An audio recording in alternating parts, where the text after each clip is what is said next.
Je vous souhaite une bonne et heureuse année 2026. Ça fait très longtemps que je n'ai pas fait de vidéo sur YouTube. Pour le moment, je suis sur plusieurs fronts, à la fois professionnel, personnel, et j'étends ma présence sur mes différents réseaux. Et oui, mais je suis très contente d'être là. J'étais très embêtée récemment.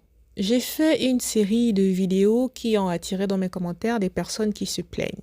Des personnes qui se plaignent de l'hypersensibilité. Oui, je suis coach et j'accompagne des personnes hypersensibles qui veulent se réconcilier avec leur hypersensibilité pour mettre en place leur projet. Mais malheureusement, ce type de contenu attire aussi des personnes qui se morfondent dans la souffrance. Ce n'est pas moi qui vais vous contredire. J'ai bien conscience que l'hypersensibilité, si on ne sait pas la vivre, avec une forte sécurité intérieure, ça peut être une source de souffrance. Être une hypersensible qui ne s'assume pas et qui ignore même être hypersensible, qui ignore les clés pour stabiliser son hypersensibilité, ça peut être très douloureux. Mais il y a une différence entre la souffrance et la douleur. La douleur, ça ne se choisit pas. Ça nous tombe dessus parce que c'est la vie, c'est comme ça. Par contre, la souffrance est une option. Se morfondre dans la souffrance, c'est ignorer qu'en tant qu'être humain, nous avons la possibilité de sublimer ce qui nous arrive. Dire qu'être hypersensible, c'est compliqué, mais c'est pas grave, c'est le prix à payer, c'est comme ça malheureusement, c'est un peu une forme de rénonciation.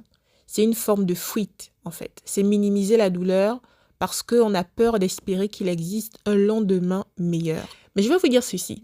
Il est possible, il est tout à fait possible d'avoir un lendemain meilleur en étant hypersensible. Pourquoi je le dis? Parce que moi-même, je l'ai vécu. Je ne suis pas une personne qui a tendance à se morfondre sur sa douleur, accepter d'être comme ça, le Calimero, d'être la victime de la situation. J'ai un tempérament qui me dégoûte d'être la victime des situations, mais fort à constater qu'effectivement, être hypersensible peut nous plonger dans de grandes détresses, mais il existe des clés pour reprendre du poil de la bête. Il existe des clés pour se sentir en sécurité intérieure et pour oser, en fait, oser être cette personne hypersensible et ambitieuse. Ce n'est pas un contenu pour blâmer ceux qui sont encore dans la posture de la souffrance, de la contemplation de la souffrance, de la contemplation de la douleur, pas du tout.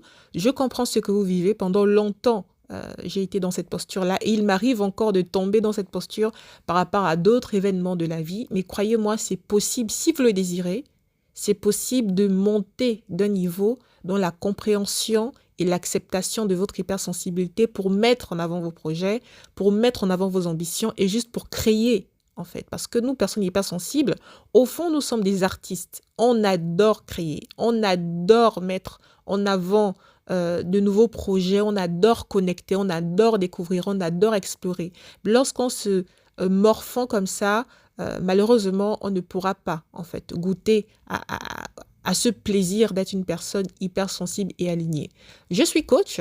J'ai été formée par une grande école de coaching canadienne. Je suis coach en systémique et en PNL. Et aujourd'hui, en plus de mon métier, parce que je suis ingénieure en cybersécurité, je travaille dans l'informatique sur Paris, dans une grande boîte internationale. Mais en parallèle de mon métier, j'accompagne des femmes, essentiellement des femmes. S'il y a des hommes intéressés, je suis ouverte, mais ma cible, c'est vraiment des femmes qui sont hypersensibles, qui se reconnaissent hypersensibles, qui savent qu'elles sont ambitieuses, mais qui sont encore comme ça bloquées par des forces intérieures qu'elles n'arrivent pas à identifier. Il s'agit de ta sécurité intérieure. Si tu es prête à travailler sur ta sécurité intérieure, je peux être la personne qui pourra te faire passer, qui pourra t'aider à passer à ton niveau supérieur. Si tu es intéressé, contacte-moi et on en discute.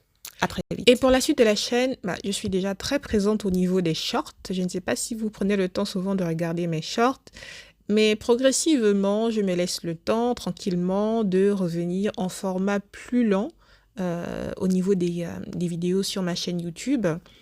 Je réfléchis encore, je me tâte, je cherche mon style, ma créativité, mon style de contenu. Je pense que je suis un peu plus à l'aise au niveau du format podcast. Je sens vraiment que c'est quelque chose qui peut m'attirer ou des podcasts partagés. Par rapport à ça, je dois mettre en place, je dois finaliser et concrétiser un projet de d'inviter. Voilà, je dois inviter sur ma chaîne 2 femmes que j'ai déjà abordées et qui ont accepté de partager un moment d'interview ensemble sur les thématiques de l'hypersensibilité dans le rapport au couple, mais aussi être une femme ambitieuse, une femme afro en milieu professionnel, dans le milieu de l'IT en France, en Europe. Voilà. Ça se dessine tranquillement. J'avoue que c'est un peu moi qui ai pris un peu trop de temps que prévu, mais ça devrait se faire, j'espère, d'ici avant la fin du premier trimestre 2026. Restez connectés, dites-moi en commentaire si vous êtes toujours là.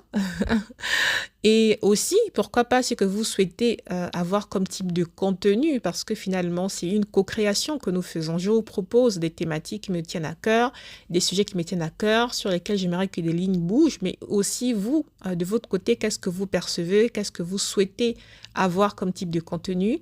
On peut le faire ensemble, en tout cas avec joie. Je suis ouverte à vos propositions et au plaisir d'échanger ensemble durant l'année 2026. Prenez soin de vous et un niveau à la fois. À très vite. Ciao.